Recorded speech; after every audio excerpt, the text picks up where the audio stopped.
Jesus was very serious about his disciples and how they act and demonstrate their discipleship. I remember a very special experience of watching TV many years ago. I was watching actually myself, and I didn't hear through somebody else.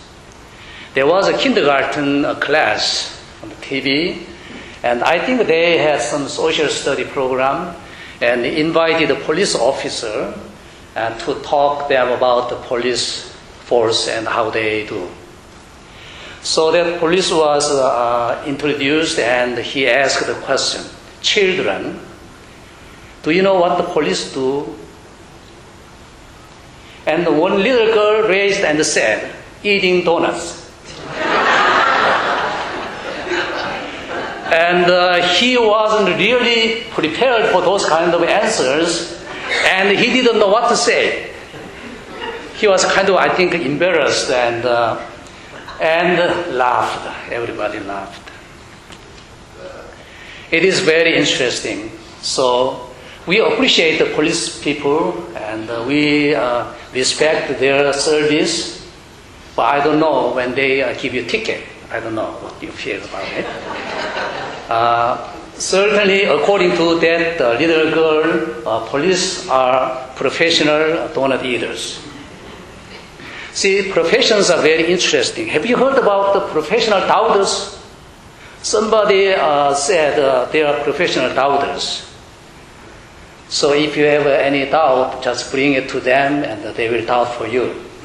And it's very interesting profession. Now, profession is work very closely related to their person's life and even person's identity. So the question is, what if somebody asks, what do the Christians do? Then what will be the answer from that little lady? I think it is a serious question for every one of us here. How many of you are professional Christians? Or amateur Christians? Or full-time Christians, or part-time Christians, or hobby Christians? We can go on and on. And that made me think over again. Jesus said, if you love one another, then what? The people will know that you are my disciples. So Jesus was very serious and is very serious about our being discipled and how to demonstrate our discipleship through our actions by loving one another, the believers first at least. Let's think about the professional football, because we all are familiar with it. In the stadium, we can see three groups of people there.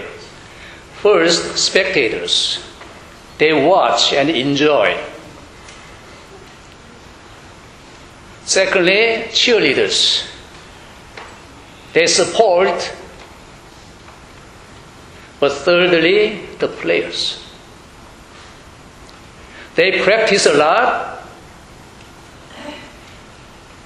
with sweat and tears sometimes. They will get praise when they do good and well and win, and they will get blame if they lose. And I think it is the same in the church too. There are a lot of people, spectators in the church. Also, there are a lot of cheerleaders. But they are outsiders. The church business and the church matters are not theirs, but belonging to somebody else. They just watch and maybe support, brother, I will support you. I will help you. Go ahead. You are doing a good job. The cheerleaders. But thirdly, those players. They do the hard work. They try and prepare very hard. And when all things are going well, nobody notices. But if something goes wrong, then you know what happens.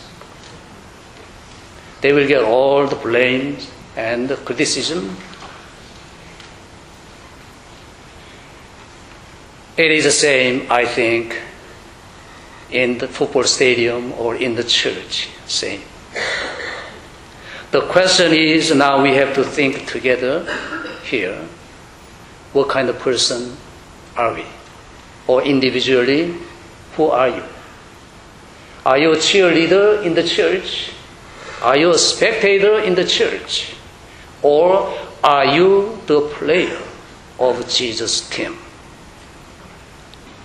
Unless you get into the team of Jesus, you will not be the player.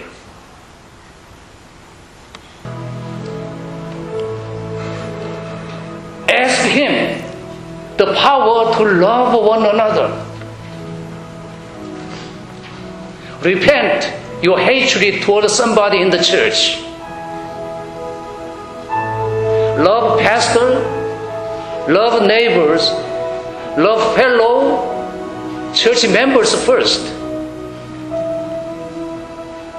See, Jesus was holding this just hours before his arrest and torture and execution. It was a tough calling into tough discipleship.